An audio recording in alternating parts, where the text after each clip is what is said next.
High guys, welcome back to my channel. আশা করি তোমরা অনেক ভালো আছো আর আমরাও ভালো আছি। আমরা তিনজনে ফাইনালি রেডি হয়ে বেরিয়ে পড়লাম। তো আমার বরকে বলছি চলো না, অনেক দিন বেরোনো হয় না। আমার বোন এসেছে 2-3 দিন হয়ে গেল, বোনকে নিয়ে চলো একটু ঘুরিয়ে আসি। বলে কি আচ্ছা ঠিক আছে চলো যাচ্ছি। আমরা বলছি কোথায় নিয়ে যাবে। আমরা বললো কি কোথায় যাবে তোমরা বলো, আমি সেখানে নিয়ে যাবো। আমরা বললাম আমরা তো এখানে কিছু চিনি না, আমরা বলতে পারবো না, তুমি যেখানে নিয়ে যাবে সেখানে যাব। বলে কি ঠিক আছে চলো কোনো পার্কে যাওয়া যাক। আমরা বললাম হ্যাঁ চলো কোনো পার্কে যাওয়া যাক।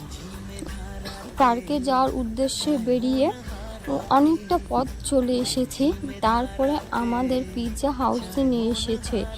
এখন আমরা দেখছি কোনটা পিৎজা করা যায়। আমার বোন একটু হাই করে দিল, আমার বর এখন একটু হাই করে দিল।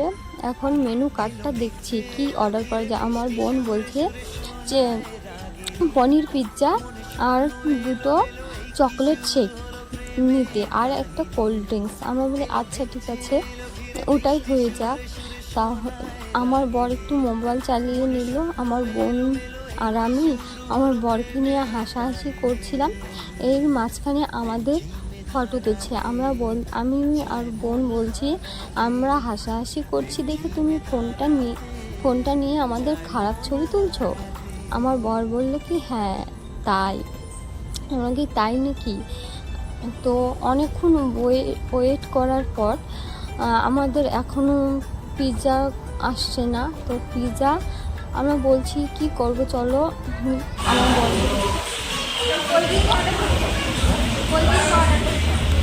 হ্যাঁ হ্যাঁ এই যে একজন মহারানী অটো চলায় ব্যস্ত আসতে।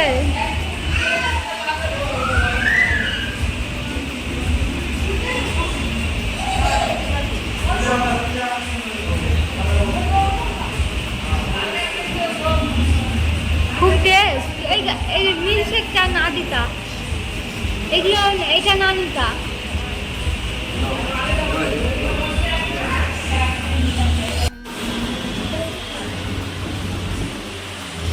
না খা বর্ষা খা খা,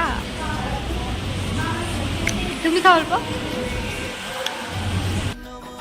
আমাদের প্রায় অনেকটা খাওয়া হয়ে গেছে। চকলেট শেকটা দুজনে টেস্ট করে বলছিলাম, দুজনে কথা বলছি আর বলছিলাম কি ভালোই ছিল মোটামুটি। পিৎজাটা খুবই ভালো ছিল। আর আমার বরকে বলছি আমরা আর খেতে পারবো না। আমার বর বলছে কি তোমরা যদি না খেতে পারো তোমাদের দুজনকে উঠতে দেবো না, তোমরা দুজনে বিলটা দেবে। আমি বললাম তাই নাকি। তার জন্য বরের সাথে একটু রোমান্টিক হয়ে বললাম কি আচ্ছা তুমি পয়সাটা দিও। আর ভিডিওটা ভালো লাগলে লাইক কমেন্ট